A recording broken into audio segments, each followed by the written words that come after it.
So I'm standing in front of a Vaslin press, and if you remember from my previous video, we talked about vertical presses. Here in the Vaslin press, which is a kind of mechanical press introduced in Burgundy in the 1960s or so, you see that the cage that retains the solids of the grapes, instead of being vertical, is now horizontal. So you put fruit in the top, and when you want to empty it, the fruit comes out the bottom. And what's been done here, it's a similar principle, obviously, to a vertical press, but with some important differences. So it's been fully mechanized with a motor and a screw here. So screw in stainless steel, but the originals are all in ordinary steel, which has some disadvantages. It can rust.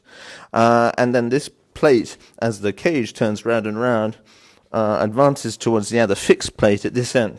Now, the two plates are connected with chains, and so as it turns and as it opens and closes and squeezes and retracts, there's a lot of breaking up of the solids, breaking up the cake, the press cake. So a press like this compared to a vertical press or pneumatic press, which I'll talk about on a future occasion, extracts a lot more solids from the grapes and makes more turbid must with more borb. They're called in French the sort of suspended solids in the juice. So it makes white wines tend to have a lot more dry extract and grip and structure, and then obviously more borb, so more solids, more tendency to be a bit more reductive in style if you don't settle for a long time.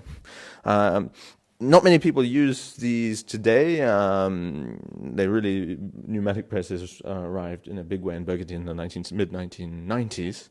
And since then, there's still people who use them, absolutely, but a lot of people went towards pneumatic presses, which make for much less turbid musts, and less dry extract. Generally, it depends how you use them. You can make a pneumatic press work a bit more like this. You can make this press work more gently, depending on how you handle your fruit. So it's not simply a matter of just the technology, but rather how you use it.